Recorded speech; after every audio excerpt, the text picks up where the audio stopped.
मुअज़्ज़िज़ ख़वातीन व हज़रात, अस्सलाम वालेकुम। आप देख रहे हैं स्पेशल टीवी की ईद ट्रांसमिशन और मैं हूं आपकी होस्ट डॉक्टर नौशीन खालिद। मेरी तरफ से और मेरी टीम की तरफ से आप सबको दिली मुबारकबाद। और ये ईद खुशी का मौका तो है, लेकिन हमारे लिए दोहरी खुशी का मौका है क्योंकि ये ईद हम कोविड के बाद गुजार रहे हैं अपने अहबाब के साथ, दोस्तों के साथ, अजीज़ व अकारिब के साथ। और कोविड के दिनों में जो लोग फ्रंट लाइन पे थे वो थे हमारे डॉक्टर साहिबान मसीहा, जो कोविड के दिनों में भी अपनी ड्यूटी देते रहे और आम दिनों में भी उन्हें ईद वाले दिन भी छुट्टी नहीं होती। आज की ये ईद हम डॉक्टर साहिबान के साथ गुजार रहे हैं और हम उनसे पूछते हैं कि वो ईद कैसे गुजारते हैं। सबसे पहले चूँकि लेडीज़ फर्स्ट कहा जाता है तो मेरे सामने मौजूद हैं डॉक्टर शहला जावेद अकरम साहिबा। ये डॉक्टर हैं, न्यूट्रिशनिस्ट हैं और हमाजहत शख्सियत की मालिक हैं। खातून खाना भी हैं, अपनी ज़िम्मेदारियाँ घर के महाज पे भी निभा रही हैं, मर्दों के साथ भी काम किया, मुख्तलिफ़ कंपनीज़ के CEOs भी हैं, बिज़नेस वूमेन हैं और चैम्बर ऑफ कॉमर्स के वुमेन चैम्बर का की फाउंडर भी हैं और प्रेसिडेंट भी हैं। और अगर मैं इनका कंप्लीट प्रोफाइल यहाँ बताऊँ तो मुझे 45 मिनट उसमें बताने में लग जाएंगे, इनके अचीवमेंट्स और अवार्ड्स। तो इनसे बात करेंगे। डॉक्टर साहिबा, आपको ईद मुबारक कहते हैं और आपके शुक्रगुजार हैं कि आपने अपना कीमती वक्त दिया। इनके साथ मौजूद हैं सूफ़ी जावेद मुस्तफ़ा साहब। सूफ़ी जावेद मुस्तफ़ा फैमिली फिजिशियन हैं। पाकिस्तान से बाहर काफ़ी ममालिक में इन्होंने अपनी खिदमात अंजाम दी, UK में, USA में, UAE में, ईरान में और भी काफ़ी जगहों पे। और उसके बाद अपने मुल्क में अपने घर तशरीफ़ लाए और यहाँ पे ये आजकल चुगताई लैब में हैं और ये डॉक्टर तो हैं, इसके साथ ये परफॉर्मिंग आर्ट्स से भी इनका ताल्लुक़ है। थिएटर के शोबे में इनका बड़ा नाम है, लिखारी भी हैं, डायरेक्टर भी हैं, प्रोड्यूसर भी हैं, प्रेजेंटर भी हैं, प्ले राइटर भी हैं और आर्टिस्ट भी हैं। और एक और इनका तारुफ बताती चलूँ, ये सूफ़ी ग़ुलाम मुस्तफ़ा तबस्सुम के पोते हैं। और डॉक्टर साहब, आपको भी ईद मुबारक कहते हैं और आपका भी शुक्रिया, आप तशरीफ़ लाए। और इनके साथ मौजूद हैं डॉक्टर अली मोहम्मद नूर वाले। डॉक्टर अली मोहम्मद साइकेट्रिस्ट हैं, तुर्की में मेडिकल के शोबे में खिदमात अंजाम देते रहे, तुर्की ज़ुबान के भी एक्सपर्ट हैं, पंजाब यूनिवर्सिटी में तुर्की ज़ुबान सिखाते भी रहे हैं, तुर्किश एम्बेसी से भी इनका ताल्लुक़ रहा है। और नूर वालों का जो डेरा है वो इनके वालिद साहब हज़रत फ़ज़ल शाह वली रहमतुल्लाह अलैह के नाम से मरूफ़ है और इनके असातिज़ा, इनके शागिर्दों से, इनके तलामुज़ा से सभी लोग वाकिफ़ हैं। बानो कुद्सिया साहिबा, अशफाक अहमद, कुदरतुल्लाह शहाब, वासिफ़ अली वासिफ़ साहब। बाबा जी ने ख़ुद तो पढ़े लिखे नहीं थे, लेकिन उन्होंने जो लिखा है वो पढ़ के अकल हैरान हो जाती है कि साहिब फ़हम लोगों को उन्होंने अकल दी है, शऊर दिया है। और डॉक्टर साहब उनके मिशन को लेके आगे बढ़ रहे हैं। नूर वालों के डेरे पे ये अपने वालिद साहब के मिशन को भी जारी रखे हुए हैं और इन्होंने अपना अस्पताल भी बना रखा है और ये ख़ुद वहाँ पे नफ्सियाती अमराज के मरीज़ों को देखते हैं, जिनमें नशा करने वाले मरीज़ भी शामिल हैं। डॉक्टर साहब, आपको भी ईद मुबारक और आपके मशकूर हैं कि आप आज डेरा पाक पे सहरी करवा के लोगों को यहाँ तशरीफ़ लाए और वक्त पे तशरीफ़ लाए। बहुत शुक्रिया आपका भी। तो मैं सबसे पहले डॉक्टर शैला से आगाज़ करती हूँ। डॉक्टर शैला जो हैं बड़ी अमेजिंग वुमेन हैं और इनके अचीवमेंट्स इतनी ज़्यादा, मैं खुद हैरान हो जाती हूँ कि घर के महाज पे भी ये कामयाब हैं, खातून खाना हैं, डॉक्टर भी बहुत अच्छी हैं, फिर बिज़नेस वुमेन भी बहुत अच्छी हैं, फिर मर्दों में इन्होंने अपना मुकाम बनाया, चैम्बर की फ़र्स्ट एग्जेक्टिव मेंबर बनी, पहली वाइस प्रेसिडेंट बनी, वुमेन चैम्बर की फ़ाउंडर हैं और बहुत सी चीज़ों का इन्होंने इनिशिएटिव लिया, जैसे कि पिंक हेल्पलाइन हो गया, फिर वुमेन इंक्यूबेटर सेंटर हो गया, SME के शोबे में ख़वातीन को इंट्रोड्यूस कराना, ख़वातीन के लिए पॉलिसी साजी। तो आप ये कैसे इतना कुछ कर लेती हैं डॉक्टर साहिबा, और फिर हर काम परफेक्शन से करना, तो ये किस तरह मुमकिन हो पाता है? आपने टाइम को कैसे मैनेज किया अपनी ज़िंदगी में? नौशीन, पहले तो बहुत शुक्रिया, आपने मुझे यहाँ पे दावत दी और आप सबको ईद मुबारक। आपका सवाल बड़ा इंटरेस्टिंग है। अब देखिए, जब आप मुझे अब देख रही हैं ना, आफ्टर सो मेनी ईयर्स अब मिल रही हैं, लेकिन जब मैंने स्टेप इन किया था तो तब मेरे बच्चे बहुत छोटे थे, तब मैं इतनी मसरूफ़ नहीं थी। So my activities grew with my children. जैसे जैसे मेरे बच्चे बड़े हुए मैं अपने आप को बिजी करती गई, लेकिन शुरू में मेरी प्रायोरिटी मेरे बच्चे थे, लेकिन मैंने काम करना कभी नहीं छोड़ा था। तो आप जानती हैं कि जब आप MBBS करती हैं उसके बाद आपको हाउस जॉब करना पड़ता है, फिर आप उसमें गैप्स नहीं आ सकते, बिकॉज फिर आपका सारा प्रोफेशनल सारा करियर आपका इफेक्ट हो जाता है। तो उसमें तो फिर मैंने साथ ही हाउस जॉब शुरू किया, लेकिन वही था ना कि वो थोड़ा जैसे बच्चों के साथ प्रायोरिटी उनको देकर तो ये काम होता रहा। पर उसमें जो एक चीज़ शुरू में जो मुझे करनी पड़ी वो ये थी कि अपनी सोशल एक्टिविटीज़ को बिल्कुल खुदाफिज करना पड़ा। बिकॉज आप एक ही चीज़ कर सकते हैं, बच्चे और पढ़ाई या काम। अगर आप तीनों चीज़ें की कोशिश करते हैं, जो मेरा एक्सपीरियंस है, हालांकि आप जब देखती हैं कि मैं काफ़ी शुक्र है अल्लाह का, काफ़ी परफेक्शन से अपने काम कर लेती हूँ, लेकिन तब भी मुझे मुश्किल लगता था, अभी भी मुझे मुश्किल लगेगा कि अगर मैं ये कहूँ कि मैं बच्चे भी संभालूँ, घर भी संभालूँ और मैं सोशली भी बहुत एक्टिव रहूँ विद फ्रेंड्स। तो मेरा जो कॉम्प्रोमाइज़ हुआ था शुरू में वो मेरी फ्रेंड्स थी, मेरा सोशल ग्रुप था, वो उसके लिए मेरे पास टाइम नहीं था।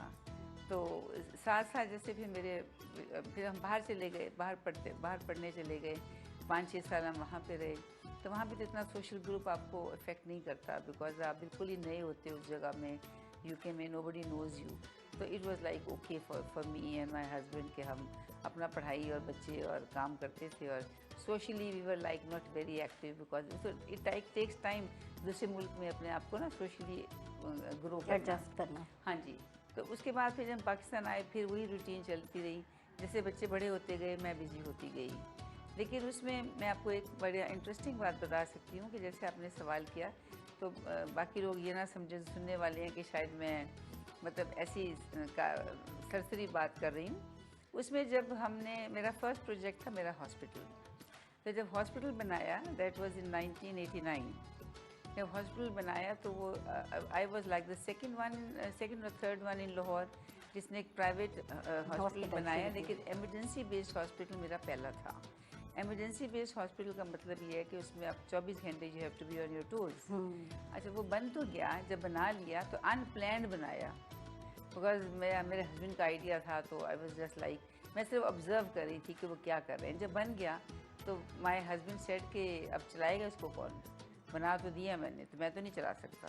आई वाज वेरी स्ट्रेट कि मैं तो अपना जॉब करूँगा। तो मैंने कहा कि what we have invested so much in the hospital, तो अब कौन चलाएगा इसको, तो मैं तो नहीं चला सकती। हम दोनों ही नो कर रहे थे। खैर वो वही हुआ कि he won and I lost, so he was in the government and I then took over the responsibility. संभालना पड़ा, लेकिन वो मेरे से नहीं संभाल वहाँ रहा आपने था। सेक्रीफाइस किया। हाँ, वो सेक्रीफाइस तो किया, गवर्नमेंट जॉब भी ख़त्म की, लेकिन बताना मैं ये चाह रही हूँ कि मेरे से नहीं संभल रहा था। पर जब 89 में हमने बनाया तो हमें प्राइवेट सेक्टर में हमें सुपरवाइजर्स, एडमिनिस्ट्रेटर्स हॉस्पिटल्स के नहीं मिलते थे। अच्छा। बिकॉज वो रुझान नहीं था तब ना, सिर्फ बिल्कुल नई गवर्नमेंट की चीज़ तरफ थी। था। तो आई हैड टोटल जैसे ब्लॉक होता है ना कि मैं क्या करूँ। तो मैंने फिर कुछ माह तो चलाया वो। मैं जब it was not very difficult because रात को भी इमरजेंसीज आ रही हैं, सुबह भी आ रही हैं, तो मुझे और कुछ नहीं समझ लगी। तो मैंने अपना घर बंद करके, that I did, and I shifted to the hospital. मैं 4 साल वहाँ पे रही हूँ अपने हॉस्पिटल। तब आपके बच्चों की उम्र कितनी थी? बच्चे भी सब छोटे छोटे थे, मतलब छोटे। मेरी सबसे छोटी बच्ची तो तब थी कुछ माह की जब बना था हॉस्पिटल, और बड़ी बच्ची उससे है 9 इयर्स बड़ी। हाँ 9 इयर्स। तो ये मतलब इस गैप में सारे बच्चे थे। तो बच्चों समेत, बल्कि उनकी आईएस के समेत, I shifted on to the top floor of a hospital. वहीं रहाइश का 4 years I did, and I then learned my और आपने तालीम भी शादी के बाद जारी जी हाँ, वो तो खैर एग्जाम्स वगैरह जो पढ़ाई MBBS किया, लेकिन ये जो मैंने सीखा ना, ये मैंने अपने आप की, मेरी सेल्फ ट्रेनिंग हुई थी, बिकॉज मुझे और कोई हेल्प नहीं मिल रही थी। फिर जाके 1995 में ये पहली दफ़ा गवर्नमेंट ने नीपा में ये कोर्स शुरू कराया था, हॉस्पिटल एडमिनिस्ट्रेशन का। हाँ जी। तब वहाँ पे जाके जब मैंने ज्वाइन किया, तब मुझे इंट्रोडक्शन हुई कि कौन एडमिनिस्ट्रेटर है, कौन MS है, किस तरह मैं इनको ले सकती हूँ, and you know all that available ही नहीं थे ना। तो वहाँ पे जब इस माहौल में अब गए ना, आप दोस्ती की लोगों के साथ, फिर कुछ समझ लगी कि कैसे लोगों को पकड़ूं अपने अस्पताल कैसे डील करना है। लेकिन that 4 years was a very big sacrifice कि आप घर बंद करके अब अस्पताल में शिफ्ट हो जाओ। Obviously my husband cooperated, he also shifted. ये मतलब ये है कि हर कामयाब मर्द के पीछे औरत होती है, तो औरत के पीछे भी मर्द होता है। और हमने 4 साल इसको सीखा, इसको चलाना, और चलाया, और खूब चलाया। ये भी तो है कि उसी से हमें जो इज्जत मिली, जो शोहरत मिली, उसी चलाने से मिली। बिकॉज हम सोशली बहुत एक्सेप्टेबल हो गए थे to people, because we were always available. वो कहते हैं ना, हर कामयाब मर्द के पीछे एक औरत का हाथ होता है, हर नाकाम मर्द के पीछे एक से ज़्यादा औरतों का हाथ होता है। तो आप जो है इसके ऑपोजिट हैं कि हर कामयाब औरत के पीछे भी एक मर्द का हाथ होता है, और ऐसी खुशनसीब खवातीन कम होती हैं। साथ शिफ्ट हो जाना, और मतलब लेकिन आप बहुत हार्ड वर्किंग खातून हैं शुरू से। हार्ड वर्किंग तो देखिए ना, अब ये आपने मुझे से एग्जांपल दिया, मैंने कहा I should share with public. देखिए, it is not all that easy. आप जब कर जाते हैं तो आपको, अब यू लुक बैक, अब आपको लगता है कि तो बहुत मुश्किल काम हाँ, था। लोग आपकी सेक्रीफाइसेस नहीं देखते, वो बनी हाँ हुई जी, चीज़ हाँ देखते जी, हैं। लेकिन अब we must people must know और कि जब हर बच्चे चीज़ बड़े एक हुए तो किसी फिर आप जी सोशल हाँ, लाइफ की फिर तरफ हम फिर वापस घर आ गए जब लोग मुझे मिलना शुरू हो गए। और फिर ऑब्वियसली टाइम तो बहुत लगता है हॉस्पिटल में। ये सोच एक सेटअप है ना जिसमें आप फ्रंट लाइनर हैं, you are talking to people directly और सारे सफरर्स होते हैं। आप देखिए कोई खुश होकर अस्पताल नहीं आता। बिल्कुल, और बिल्कुल। हमने नाखुश लोगों से बिल भी लेना है। और ये डॉक्टर्स को भी बड़ी टेंशन होती है और देख के और वो। दूसरी बात नौशीन ये है कि हमें नाखुश लोगों से बिल देना है। They are not happy, they are not well.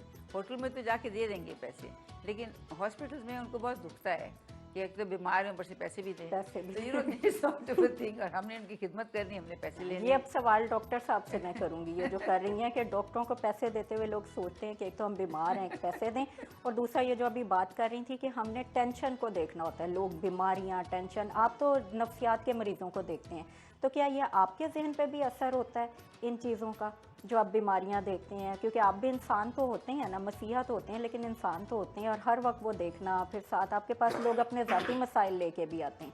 और मेरा खुद भी डॉक्टर साहब से एक ताल्लुक़ है, मैं भी इनके इदारे की डायरेक्टर भी हूँ, तो मैं देखती हूँ सोते ही नहीं हैं सारी रात, मतलब जागते हैं तहज्जुद के वक्त तक, फिर सुबह फजर के वक्त इन्होंने लोगों के मसले मसाइल भी देखने, उन्हें पैसों से भी सपोर्ट करना है, बतौर डॉक्टर भी करना है। तो ये जो नफ्सियाती अमराज हैं, क्या क्या उनका आप लोगों पे इफ़ेक्ट होता है? बिस्मिल्लाहिर्रहमानिर्रहीम। बड़ी मेहरबानी डॉक्टर साहब, बड़ा ज़िंदगी के करीब के जो इश्यूज़ हैं ये बड़े दिलनशीन भी होते हैं। तो ये नफ्सियाती जो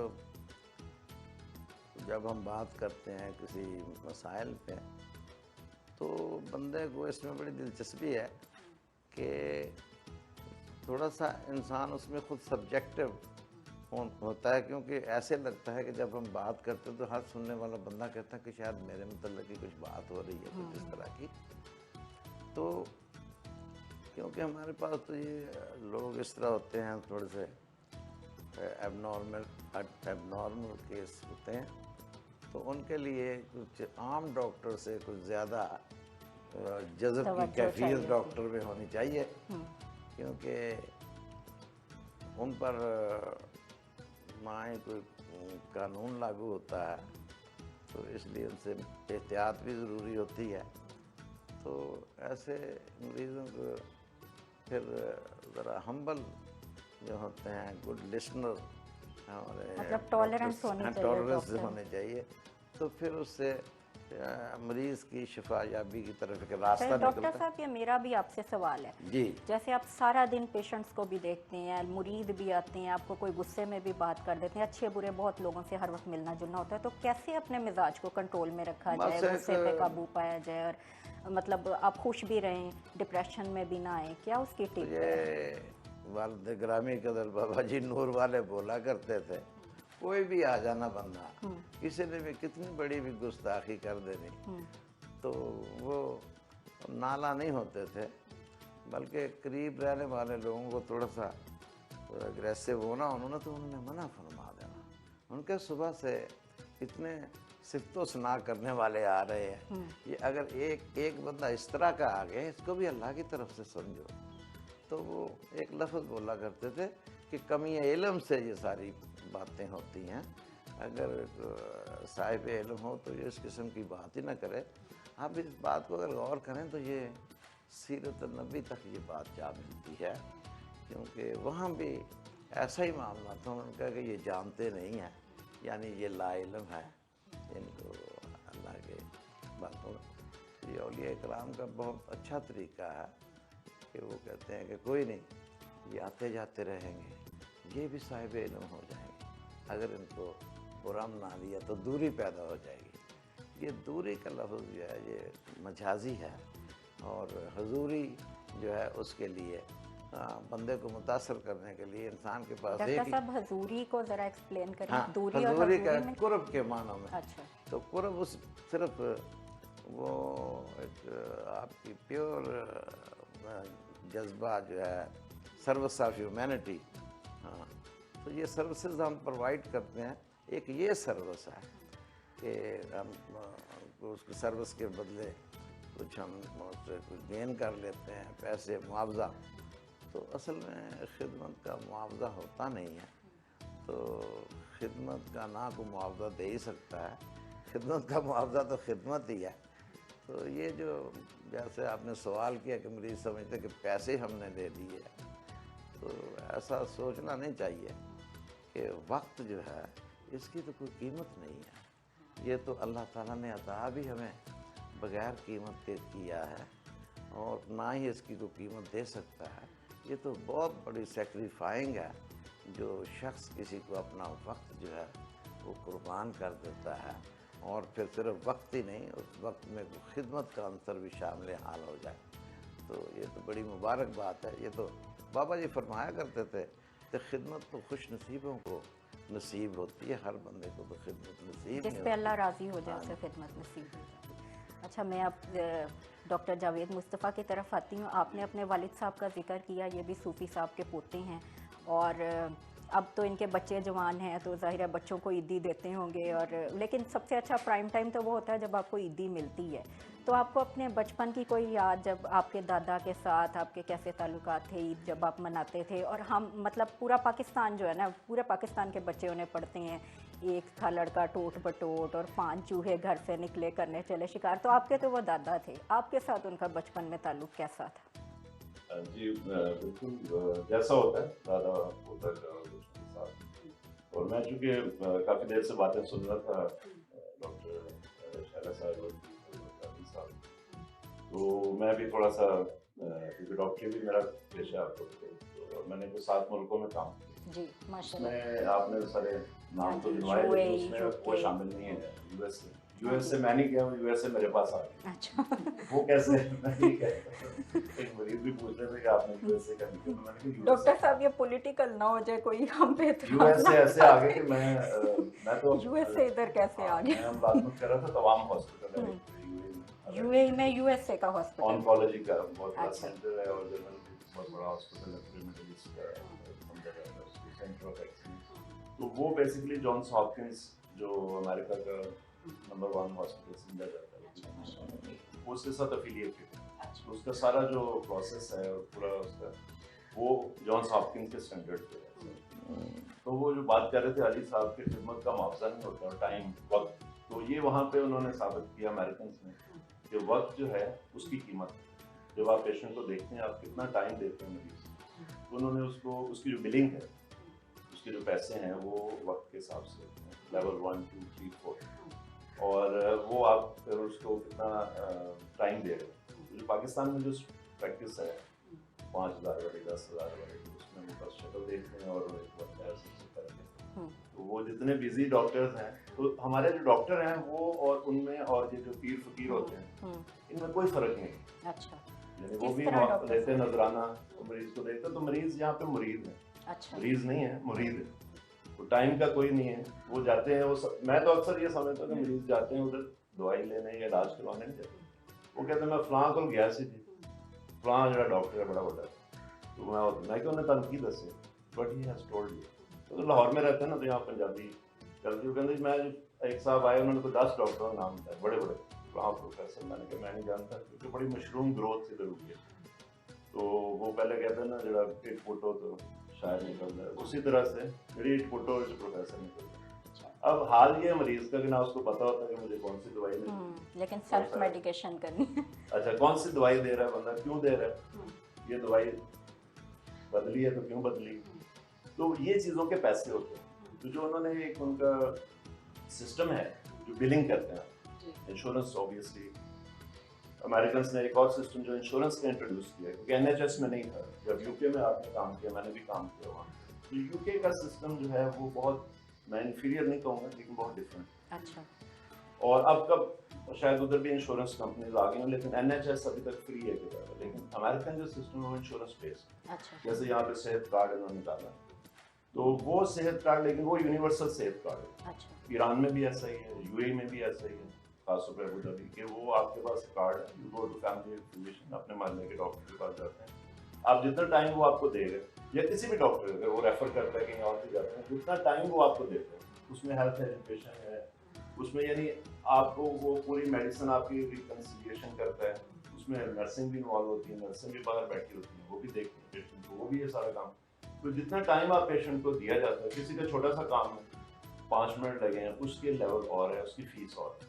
ये नहीं हो सकता कि क्रॉस द बोर्ड आप मेरे पास भी आते हैं पूछते हैं कितने पैसे, तो बड़ा मुश्किल हो गया मेरे लिए डिफाइन करना। मैंने कहा एक बंदा आया, उसको हल्का सा कोई ऐसे जुकाम सा है, उसको नेजल एलर्जिक राइनाइटिस या नाक की एलर्जी जो है, तो उसको आपने एक नेजल ड्रॉप्स लिख दिए और थोड़ा बहुत समझा दिया, तो वो एक बिल्कुल अलग चीज़ है। एक तो एक बंदा आता है, उसके बाद डायबिटीज, हाइपरटेंशन और कोलेस्ट्रॉल ब्ला ब्ला ब्ला, 50 साल की हिस्ट्री भी है सारी, फिर वो आप उससे भी अगर वही चार्जेस लेंगे तो that is not possible.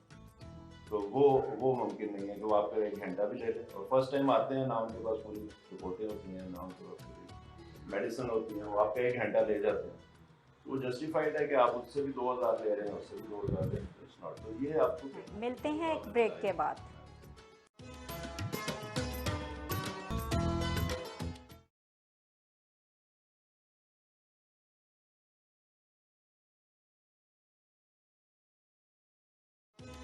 Welcome back.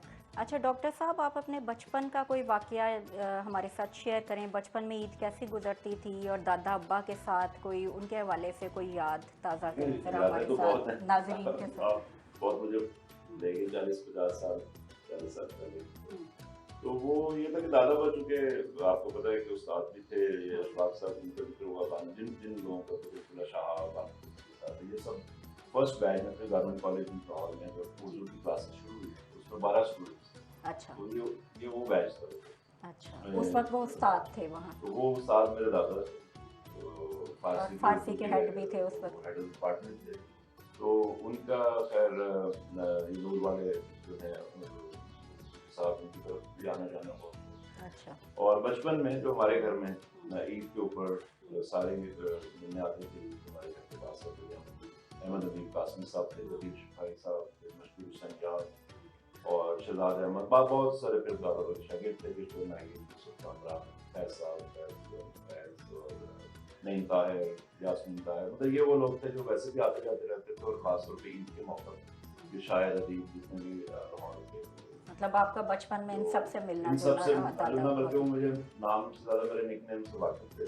और निकनेम क्या है आपका? बस वो बता। अच्छा, लेकिन आपकी बेगम क्या कहती हैं आपको? बेगम जो है वो बस डॉक्टर ही कहती हूँ। अच्छा।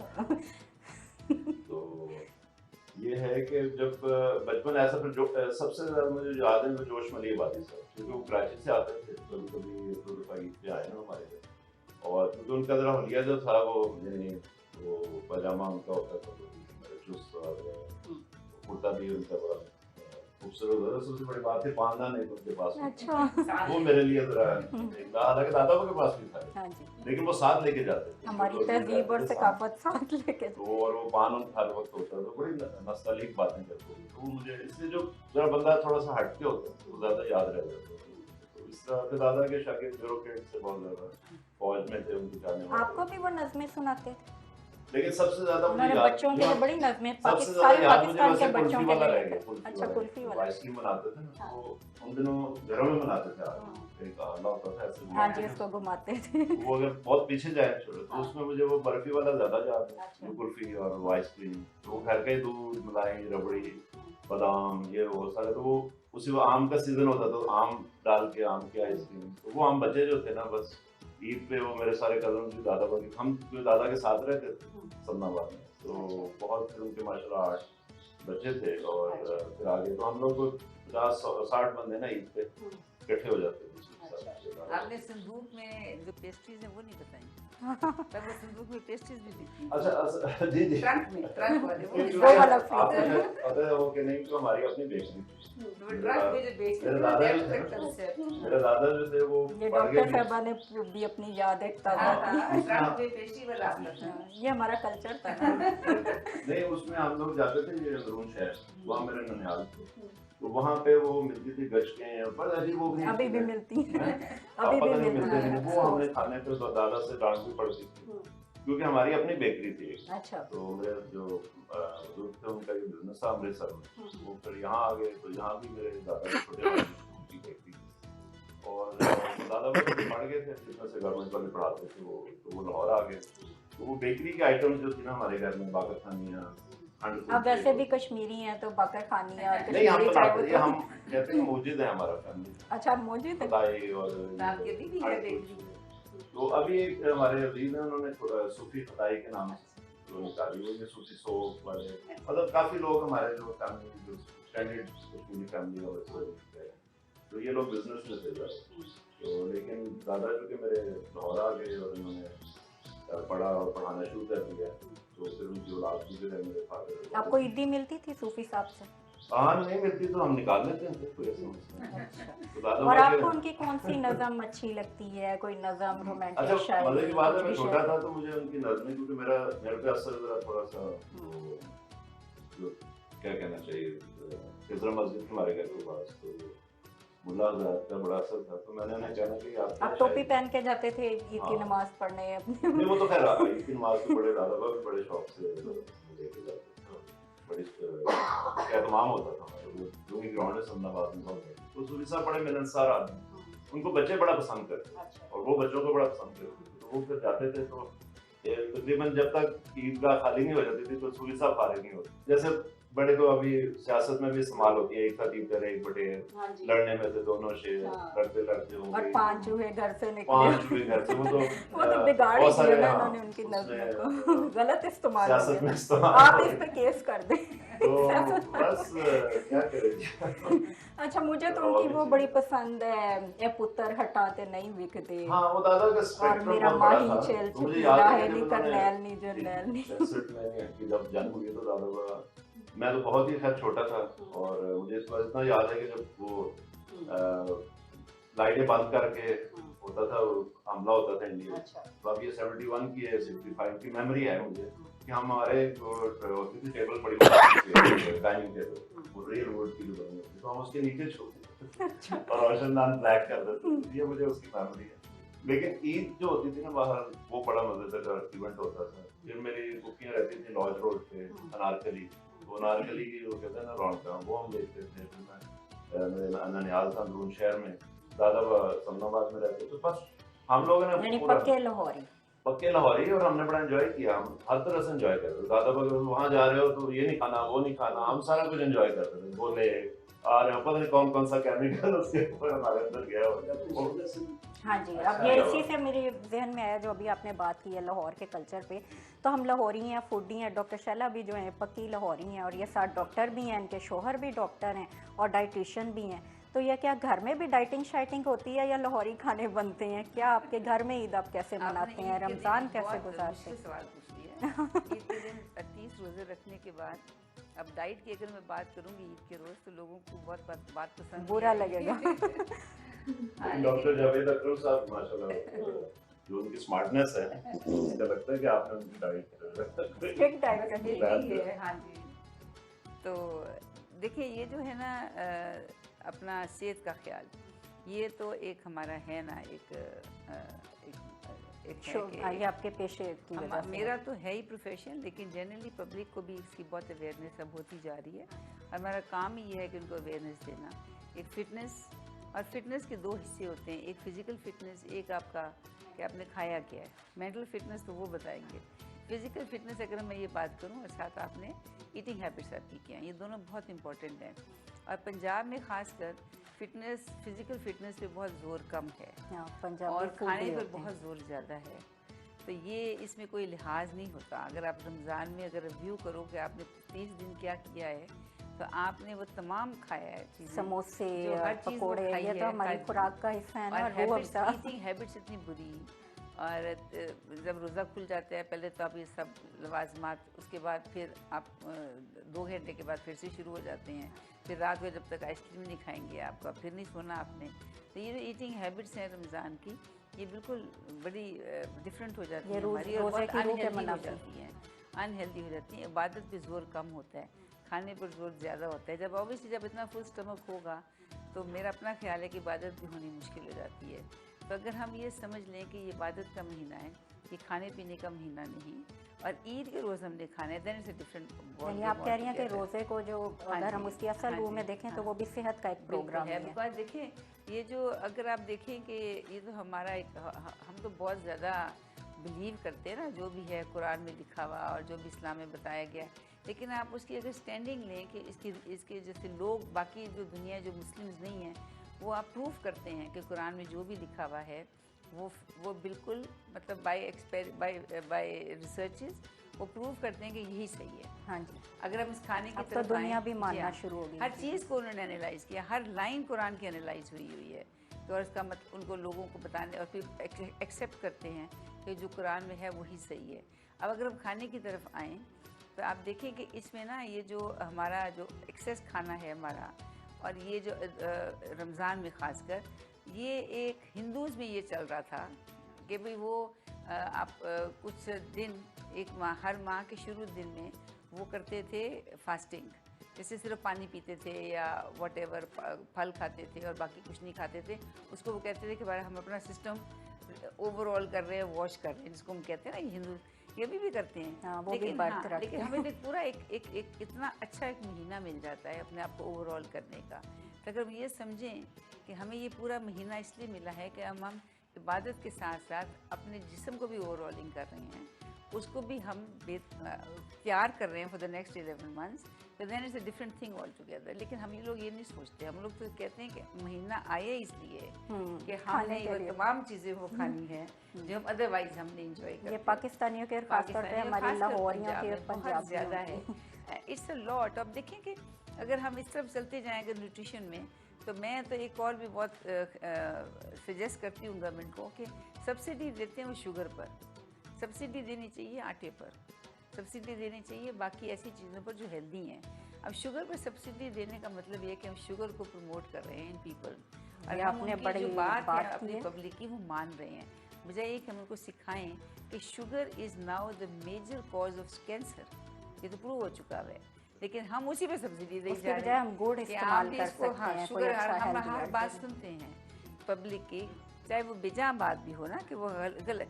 सो आई मीन वी कोई तो स्टेप गवर्नमेंट को लेना चाहिए ना पॉजिटिविटी। अब तो वेस्ट में भी इन चीज़ों को सर। फॉलो करना उन्होंने शुरू कर दिया, ऑर्गेनिक नहीं, उसमें आवाम चीनी से, गुड़ पे, शक्कर पे। आवाम जो भी डिमांड करे ये सर, आवाम की डिमांड से ज्यादा थी उसमें ये जो पॉलिटिशियन जी वो बात सही है। हाँ जी। वो बात वो तो बात की बात है सारे ना। जो क्रॉप्स थी लेकिन वो ये कम कर दिया। सजेशन दी तो जा ये सकती बात है, तो अच्छी कर- अब suggestion। अनाज हमारा कम सारे- हो गया, हाँ जी। शुगर केन ज्यादा हो गया, ये तो चले जी, ये तो एक बात है। वो लगता है इधर हाथी रहते हैं। थोड़ा सा हम ईद के ट्रांसमिशन में मैं इतना पॉलिटिकल नहीं होना चाहूँगी, लेकिन ये है कि अंडा पहले आया कि मुर्गी पहले आई।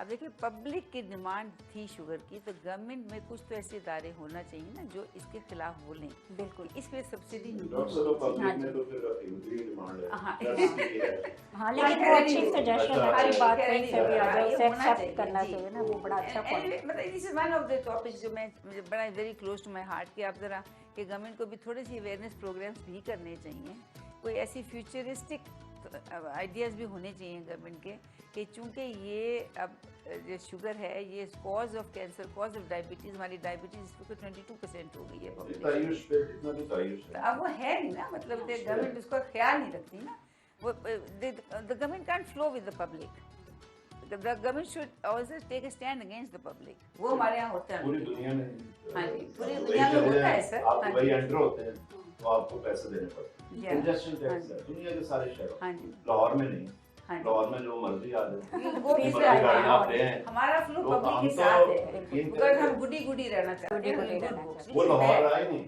हाँ जी, विच इज़ बैड। हमें एक बेहतर तरीके से अपनी हुकूमत को देखना चाहिए कि कोई तो काम ऐसा करे ना। अच्छा डॉक्टर साहबा, इससे हट के हमारा ईद का एक कल्चर है, हमारी तहजीब है कि कपड़े ऐसे पहनने हैं, मेहंदी लगानी है, चूड़ियाँ। आप ईद पे क्या करती हैं? आपकी क्या एक्टिविटीज मैं होती वही है बात है, family बड़ी के साथ? इंटरेस्टिंग जो मेरी ऑब्जर्वेशन है वो ये है कि हमारी ईद जब हम थे तब भी ऐसी मनाई जाती थी और अभी भी वैसी मनाई जाती है। अच्छा, उसमें कोई अगर हम तब्दीली इससे नहीं थोड़ा आई वक्त different होते गुजरने हैं ना तो वो ईद का मज़ा ख़त्म हो जाता है। अभी भी आप देखिए कि हम अपने बचपन में भी चूड़ियाँ, मेहंदी, कपड़े, जूते ये मस्त था और क्लिप्स तक हम लेते थे, अभी भी यही है। आफ्टर सो मेनी ईयर्स हमारे बच्चे भी यही चीज़ों को, हमारे जो ग्रैंड चिल्ड्रन है वो भी यही कर रहे होते हैं, उनको भी चूड़ियाँ, मेहंदी सब। अब मैं सोचती कि अगर हम ये इसको ना, इस रूटीन को अगर हम चेंज करते हैं, मॉडर्नाइज करते हैं, तो ईद का मज़ा वो रहता नहीं है। तो जो हमारी कुछ जैसे ट्रेडिशन सवैयाँ चूड़ियाँ वो तब्दील नहीं हो हाँ सकती जी, ना। ये ट्रेडिशन हमारी बड़ी खूबसूरत है। डॉक्टर साहब आजकल पूरी तो दुनिया ये कि हर रोज ही ईद है। अच्छा डॉक्टर साहब, आप शेयर बच्चों करें को- आपका अपने वालिद साहब के साथ ईद कैसे गुजरती थी उस जमाने में? डेरा पाक का क्या माहौल था जब आपका बचपन था? ये बाबा जी का मामूल था कि कुरान पाक 24 रमज़ान मुबारक को यहाँ लाहौर डेरा पाक पे ख़त्म होता था तो आप यहाँ पे एक अफ्तारी करवाते थे। वो रवायात अब भी वो आपने बरकरार जैसे है। कंटिन्यू हाँ जी, रखा है। कल रात वहाँ कल बहुत था बड़ी वो, अफ्तारी हुई है। हाँ। नहीं, अफ्तारी जरूरी है, उससे दिल से नहीं, पेट से भी आप जाती है। हाँ, हाँ जी। हम जरा देर हो गई है प्रोग्राम को, अब ईद है, वरना इन हाँ। सबको भी आप मदऊ करते के हैं जरूर जरूर। अब अगली अफ्तारी पे हाँ, कर कई लीजिए अगले साल। हाँ जी, वैसे तो रोज़ वहाँ पे अफ्तारी का एहतमाम होता है, लेकिन ज़्यादा तो ये 24 रमज़ान मुबारक के बाद बाबा जी बेसिकली मामू कांजन से लाहौर आए थे, तो वहाँ पे ईद मनाया करते थे। तो ये जो ये जगह है जी कोई मामू का जी हाँ, ज़िला फैसलाबाद फैसलाबाद में, तो ये असल में जितने भी इस्लामी त्यौहार हैं इसमें सेलिब्रेशन का होता है एहतमाम। तो ये अपने अपने मुकाम और मर्तबे के मुताबिक लोग सेलिब्रेट करते हैं। तो ये जो बुजुर्गान उज़्ज़ाम होते हैं तो वो ऐसे इवेंट्स पर भी देखते हैं कि लोगों में कोई खुशी की कोई लहर फैले, कोई तर्ज जाए, कोई बच्चों के लिए, बड़ों के लिए। तो इनका तो हर वक्त यही होता था कि कोई ऐसा एहतमाम किया जाए कि लोग, तो बचपन में हम बड़े हैरान हुए कि बाबा जी ये बाजे वाले नहीं होते जो शादियों में बजाते हैं, तो ये ईद का बाजा बजता जा रहा था और बाबा जी जाते थे, तो बड़ा यानी सेलिब्रेशन हम लोगों ने बड़े महसूस होना कि जैसे कोई बहुत बड़ी बारात जा रही बारात आ रही है या बहुत बड़े को दूल्हा आ रहे। तो ये बुजुर्गान दीन की शान भी है कि लोग दूसरों से अलग किस्म के उनके अफ़ाल व अक़वाल होते हैं। तो वहाँ से फिर ईद नमाज के बाद फिर लोगों ने जब बाबा जी से ईद मिलने आना, तो उनका ये मामूल था कि जिसने भी ईद मिलने आना है उसको सबको को मुरीद है, औलाद है, बच्चे हैं, तो ज़्यादा फ़र्क नहीं है, जनरली सबको एक ही जैसा। तो बस मैं अब भी यही मामूल है, जो भी डेरा पाक पे आता है उसने ईदी भी लेनी है, उसने खाना भी खाना है, उसने सलाम भी करना है और मोहब्बतें दुआएं, तो ये ऐसे है। तो बाकी हम बच्चों के साथ उनका भी ऐसे ही रवैया था, तो नथिंग स्पेशल। आपको डांट पड़ती थी उनसे? है जी, डांट पड़ती थी बचपन में? हाँ वैसे बहुत नरम तबीयत थी नरम उनकी। तबीयत। हाँ जी, लेकिन है कि कभी उन्होंने लेकिन आप तो क्लीन शेव्ड हैं, वो बारिश थे और आप पढ़े हाँ लिखे, ये आप पूछा था कि education की तरफ भी किसी चले गए आरफ थोड़ा। लाहौरी थे यहाँ पे एक ना, उन्होंने पूछा कि बाबा जी आपके बच्चे ये पतलून पहनते हैं और ये है, तो उन्होंने क्या कॉलेज के जवाब दिया? ज़माने में बड़ा अच्छा बाबा जी ने जवाब दिया। वो तो फरमाने लगा कोई बात नहीं, वो किसी यहूदी की बगी में बैठने से तो बंदा यहूदी नहीं हो जाता। कि औलाद तो वो हाँ जी, हमारी वो है। ब्रॉड माइंडेड लोग होते हैं। हम्म, तो उसी बातों को लेकर फिर इशफाक साहब ने उन बातों को समझाया कि वो सिफात की बात है। तो ये तो बल्कि बाबा जी ने हमें जब ये फरमाया कि बाद में आप इलाज मुआवजे की सूरत से यहाँ रहना, तो इधर नहीं जाना आपने जुब्बों कुब्बों की तरफ, तो क्योंकि लोग अपना काम करना और वक़्त पास कर लेना, वरना लोग कहेंगे बाद में मंगते रह गए हैं। तो जो आपने तो बड़ा अच्छे थीम है बुजुर्गान दीन के कि लोगों से लेके लोगों पे ख़र्च करना ये कोई कमाल नहीं है। हाँ, तो मैं तो यहाँ तक कहता हूँ कि लोगों से लेके जो लोगों पे ख़र्च करते हैं वो वज़ीर आज़म हो सकते हैं। यानी जो अल्लाह ने दिया है, जो उसमें से खर्च करता है, वो वज़ीर आज़म नहीं हो सकता, वो फ़कीर आज़म हो सकता है। तो दरवेशों का और हाल है। तो बाकी रवायात के साथ चलते लोग, तो बाबा जी रवायात के बड़े पाबंद थे। यूरोप में मैं गया तो मैंने देखा, मैं कहा यार आप क्या ये सारा आपका तसन्नो एटिकेट्स है। बाबा जी तो बड़ी मतलब जो हमारा ईद का कल्चर है तकदीस उसको इंसानियत के बहुत बड़े दाई थे। बल्कि इशफाक साहब ने एक मरतबा कहने लगे कि बाबा जी ने पूछा कि इशफाक साहब, आपके पास को मुदल्लल दलील हो और बहस हो रही हो तो आप क्या करेंगे? तो कहते कि बड़ा सवाल सीधा था। मैंने कहा जी मैं दलील दे के बहस जीत लूँगा। तो बड़े प्यार से समझाने लगे कि बेटे दलील छोड़ देते हैं, बंदा बचा लेते हैं। वाह, तो सुभान अल्लाह। ये इज्जत नफ्स जो है ना इंसान की, वो कोई भी आप सेलिब्रेशन हो, वाक़या हो, अपने काम पे हो, इसका जो ध्यान रखना ज़रूरी है। और आने और जाने का इल्म, असल में ये सारा बिहेवियर है। हाँ, तो ये बुजुर्गान दीन के दर अक़दर से हम सीखते क्या है? तो बस तो मुझे तो डॉक्टर उनकी साहब सोबत आपकी ईद पे इनका क्या मैं ये रूटीन बताना है? चाहूँगी कि अभी इन्होंने जैसे बड़ी अच्छी बात की, सॉरी मैं इंटरफेयर कर रही हूँ, कि ये जो अमेरिका में जो वक्त है उसकी कीमत लगाई कीमत जाती है। है, तो यहाँ भी ये रिवाज नहीं है, यहाँ ऐसे ही है नहीं ना। तो मैं बताना ये चाह रही हूँ कि हमने अभी अपने एक आपका क्लिनिक बनाया है गंगाराम के सामने, उसमें हमने टर्शरी कंसल्टेशन वो रखी है सिर्फ, इट्स नॉट ए डिस्पेंसरी, सिर्फ टॉप के कंसल्टेंट्स आते हैं और हमारे पास इस वक्त 52 हैं जो वहाँ आते हैं कंसल्टेंट्स, पूरा हफ्ता उनका रूटीन बनी होती है।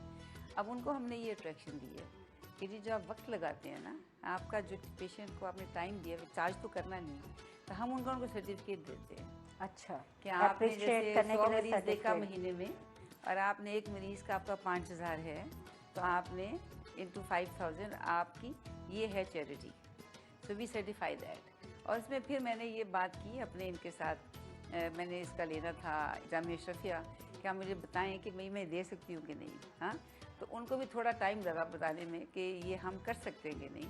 मैं इस्लामिक पॉइंट ऑफ व्यू से बात करना चाह रही थी and they agree to that कि टाइम इज़ ऑल्सो चैरिटी, और हमने ये इसमें शुरू किया हुआ है कि जब आप अपना वक्त देते हैं तो आप सब कुछ दे हम देते हैं। सब इसकी वजह से ये हुआ जो हमने कॉन्सेप्ट फ्लोट किया कि हमारे पास कंसल्टेंट्स बहुत शौक से आते हैं। जब अच्छा उनको- डॉक्टर साहब, ख़वातीन को आप क्या पैगाम देना चाहेंगी? आप एक कामयाब खातून है, रोल मॉडल भी हैं ख़वातीन के लिए, आप पाकिस्तानी ख़वातीन को क्या पैगाम देंगी? देखिए, मैं तो ये पैगाम अपनी ख़वातीन को देती हूँ कि देखिए आप ना, ये जो हमारी डाक चल पड़ी है ना पाकिस्तान में उल्टी, कि जी आप राइट्स मांगती हैं ख़वातीन, अपना जो एक मूवमेंट चली थी NGO से, हम उसके बहुत खिलाफ है। हम ये कहते हैं कि आप ना राइट्स मत मांगें, आप अपने आप को इस काबिल करें और अब दूसरों के हक दें, आपको आपका हक खुद मिलेगा। तो this is what we teach them. हम ये नहीं चाहते कि ये खड़े होकर अपने राइट्स मांगें, because that is not suitable to the women. Women का स्टेटस पाकिस्तान में हमारे नज़दीक बहुत हाई है। She is not there to ask for rights, she should be given those rights. तो गिवन राइट्स तब होती है व्हेन शी इज़, जब अपनी वो वर्थ प्रूव करती है ना। तो ये हमने प्रूव किया है। हम सब औरतों ने जो काम करती हैं, जिन्होंने अपने इल्म हासिल किया है, जिन्होंने कोई ना कोई एक प्रोफेशनल अडॉप्ट किया है या कोई और ऐसा सोशल वर्क भी किया है जिससे उन्होंने नाम बनाया है, तो उनको राइट्स मिलते हैं। तो हम इसके बहुत ख़िलाफ़ हैं, don't bag for your rights. तो ये हम उनको सिखाते हैं, बिकॉज आपका दर्जा बहुत बुलंद है इस्लाम में, तो हम वो वापस ला रहे हैं, इनको बताने, हम लिंक कर रहे हैं इस्लाम को विद प्रोफेशनलिज्म। हम इसी अच्छी बात पे इख्तिताम करते हैं अपनी ट्रांसमिशन का। ईद गुजारें बामी मोहब्बत और एहतराम के साथ, और हम उम्मीद करते हैं और दुआ भी करते हैं कि इस्लामी ममालिक भी इस वक्त जिन क्राइसिस से गुजर रहे हैं, जिन चैलेंजेस से नब्बत आज़मा हैं, वो भी कामयाब हों और हम हर महाज पे उम्मत मुस्लिमा सुरखरू हों। आप सबको एक बार फिर ईद की दिली मुबारकबाद। अपने साथ अपने इर्द गिर्द के गिरदो नवा के लोगों का भी ख्याल रखिए, अपना बहुत ख्याल रखिए और दुआओं में हमें भी याद रखिए।